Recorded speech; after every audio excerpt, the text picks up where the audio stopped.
You've seen the normal business life cycle management curve before, right? Okay, have you seen it? How many people have seen this? Well, at least one. Everybody, 2, 3, 4, 5. Okay. This is the normal life cycle of everything. I mean, people's lives fit in here. Your dog's life fits in there. The business life fits in there. Our product fits in there. Everything fits in there, right? In business, this is what's going to happen to you unless you do something. And so here's what happened. In the very beginning stages, and I'll tell you, I'll show you an example. In the very beginning stages, you're starting the company, so it takes an entrepreneur. In the very beginning stages of anything in your company, and you're doing something new, it takes an intrapreneur. Okay?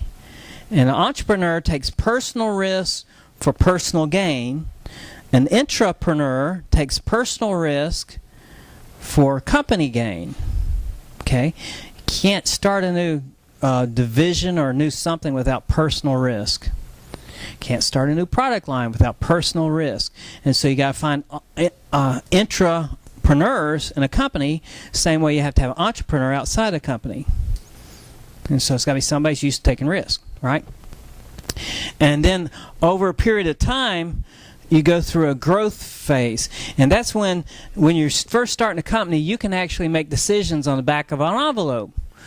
You can say, okay, how many hours you work, Peter, today? You work 10 hours? Well, we're going to pay you for 10 hours, and that's how they keep records. You know, and not in the entrepreneurial phase. I mean, you don't have systems. You're working on your product and selling and doing things and making the best chair, but you're not focusing on what it takes to run the business.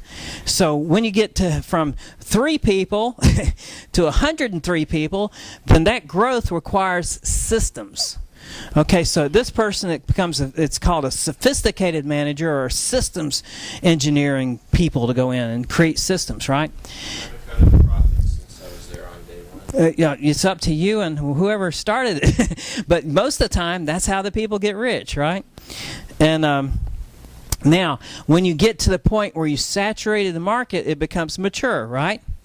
And at that point, it becomes bureaucratic, because the point is, you got this cash cow and you don't want to kill it, so you're going to follow the rules, you're going to dot all the, and so that's it. Some products are cash cows. Don't kill the cash cow. So there's more rules. Does that make sense? More bureaucratic, more. So this is a critical administrator to manage that. Okay, in the military, you're there a lot at the upper levels. Critical administrator, bureaucrat. Does that make sense?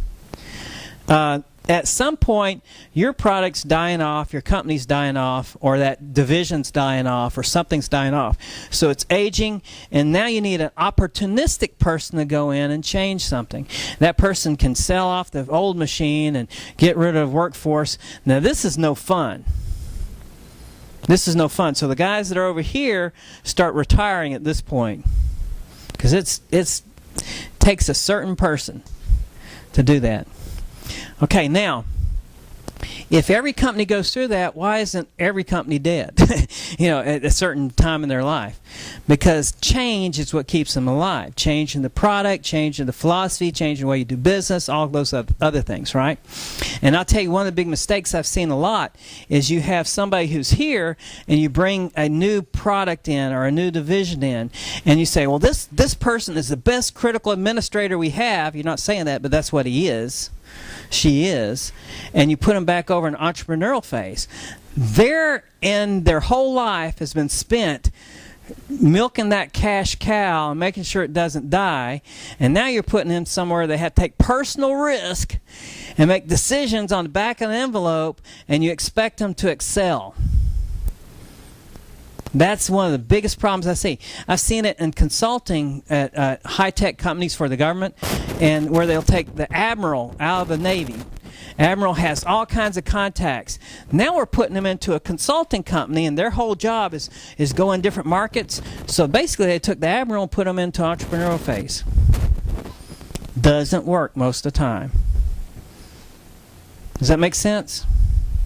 Okay, so we got to figure out. So not only is it important to change, but it's important to get the right person in charge of that change with the right philosophy in order to make that change happen. Have you seen that? I bet you guys have. You've probably seen things like that. So that's good information. That's application of something you already know. Okay, so now this is also product life cycle. This is feasibility, acquisition, development, operation, disposal. You know, if you change the words for a product. And you've probably seen this before. You're trying to come up with an idea. You're trying to develop it. You're operating it. Could go on for years, but then pretty soon you got to throw it away. Full life cycle.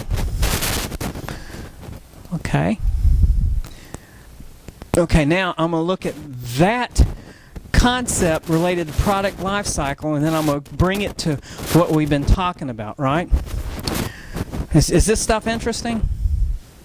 Okay, a little bit of interest. Okay, so a lot of interest in some places and little nods in others. Okay, so now we're developing a product, right? Okay, so development, introduction, growth, maturity, and decline.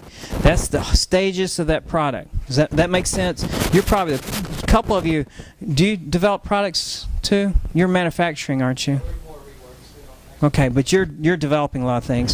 So, okay, so you develop things. So you tell me, you add to it too, because you guys have a lot more experience, current experience. My experience is at least a year old.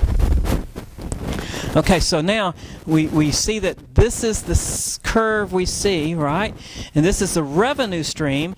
Well, this is really the change management curve we've been talking about, right? Because we're starting here, we're making a change, we're growing to the point where we're getting a profit out of our revenue stream. Does that make sense? So we're looking at... So the paint business, those lines would be a heck of a lot lower. Yeah, this is that was a good comment. The lines, this is a representation of that. It's not necessarily that they're going to look this big and this huge. It's just that in order you to see it, we got to kind of exaggerate it too a little bit on a overhead, right? Now all this is on the website, so you can look at it anytime you want. He's getting product in the development stage because the development is you're in kind of a beta launch. If you're looking at computers, you're still getting profit off of it, but it's going to improve a great deal. They're going to get the latest version or whatever.